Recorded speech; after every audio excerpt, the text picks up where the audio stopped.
చేసినాం. రాబోయే శాసనసభ సమావేశాలలో విధి విధానాల మీద చర్చ పెట్టి ఏ రకంగా కార్యాచరణను తీసుకొని ముందుకు వెళ్దామో నిర్ణయించుకొని డిసెంబర్ నెలలో జరిగే శాసనసభ సమావేశాలలో సభలో చర్చ చేసి విధి విధానాలను ఖరారు చేసి సంక్రాంతి పండుగ తర్వాత మీ రైతు భరోసా మీ ఖాతాలలో వేసే బాధ్యత మా ప్రభుత్వం తీసుకుంటుందని చెప్పి నేను రైతులకు గ్యారంటీ ఇస్తున్నా. రైతు రుణమాఫీ చేస్తామన్నాం, చేసి చూపించినాం. రైతు బంధు చంద్రశేఖరరావు గారు బకాయి పెట్టి పారిపోతే వాటిని కూడా 7,625 కోట్ల రూపాయలు రైతుల ఖాతాలో మేము వేసినాము. ఇప్పుడు కూడా రైతులకు రైతు భరోసా అందించే బాధ్యత మా ప్రభుత్వం తీసుకుంటుంది. దీనికి సంబంధించి శాసనసభలో చర్చలు చేసి మంత్రివర్గ ఉపసంఘం ఇచ్చే నివేదికను శాసనసభలో ప్రవేశపెట్టి విధి విధానాలను ఖరారు చేసి రైతు భరోసా పథకం కొనసాగుతుంది.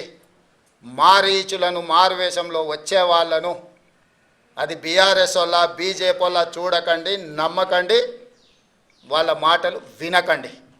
అదేవిధంగా ఈ సీజన్లో మేము వరి వంగడాల విషయంలో 500 రూపాయల బోనస్ ఇస్తామని చెప్పినాం. చాలా అపోహలు సృష్టించే ప్రయత్నం చేసిండ్రు. ఎవరయ్యా అంటే గతంలో వరేస్తే ఉరేసుకున్నట్టే కొనుగోలు కేంద్రాలే ఉండవు, కొనుగోలు కేంద్రాలు ఎత్తేసినాము, ఎవరు పండించుకుంటే వాళ్ళ కర్మ అని చంద్రశేఖరరావు గారు ముఖ్యమంత్రిగా అధికారికంగా వారే మాట్లాడి చెప్పారు. ఒకటి కొనుగోలు కేంద్రాలు మూసేస్తున్నాం, కేంద్రం కొనడం లేదు కాబట్టి మేము కూడా కొనడం లేదని బాధ్యత కలిగిన ఆనాటి ముఖ్యమంత్రి గారే మాట్లాడినరు. ఆ తర్వాత ఇంకా ఒక అడుగు ముందుకేసి ఉరేసుకుంటే ఉరేసుకున్నట్టే అది మీ కర్మ అని చంద్రశేఖరరావు గారు మాట్లాడినరు. ఉరేసుకుంటే ఉరేసుకుంటు అనే పరిస్థితి నుంచి వరి వేసుకోండి, కనీసం మద్దతు ధర ఇచ్చి కొంటమనే కాకుండా సన్నాలు పండించండి, 500 రూపాయల బోనస్ ఇస్తామని చెప్పి ఈ రోజుకి 31 లక్షల మెట్రిక్ టన్నుల వరి ధాన్యాన్ని మా ప్రభుత్వం సేకరించింది. 500 రూపాయల బోనస్ కొనసాగుతుంది. ఒక్కసారి ఇచ్చి వదిలేయదు కాంగ్రెస్ పార్టీ.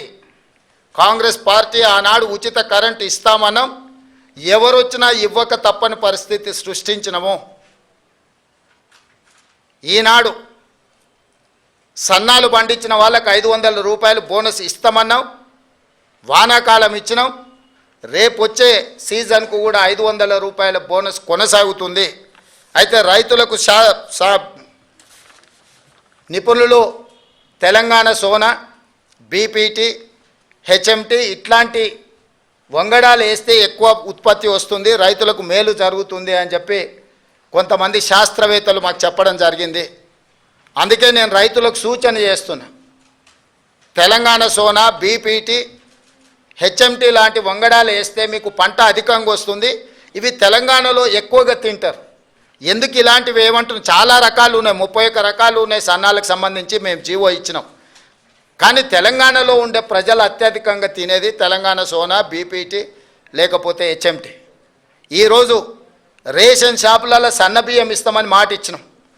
మన తెలంగాణ రైతులు తెలంగాణ భూముల్లో పండించిన వడ్లు కొని వాటిని బియ్యంగా మార్చి పేదలకు రేషన్ షాపులో అవే బియ్యం ఇవ్వాలనుకుంటున్నాము.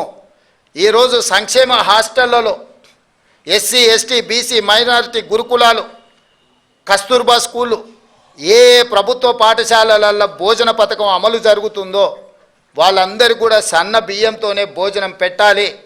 అది తెలంగాణ నేల మీద పండిన పంటలతోనే వాళ్ళ కడుపు నింపాలన్న ఆలోచన చేస్తున్నాము.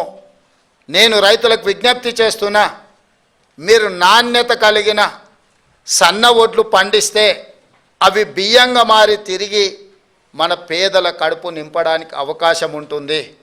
ఈరోజు మీరు పండించే సన్న వడ్లు ఎఫ్సిఐకో ఇతర రాష్ట్రాలకో తరలించకుండా తెలంగాణ ప్రజలకే మళ్ళీ బియ్యం రూపంలో పేదలకే పంచాలనుకుంటున్నాం. కాబట్టి మీరు పండించే పంట మళ్ళీ మన వాళ్ళే భోజనం చేస్తారు. కాబట్టి దాని పట్ల కూడా తెలంగాణ రైతాంగం సన్నాలు పండించాల్సిందిగా నేను సూచన చేస్తున్నా.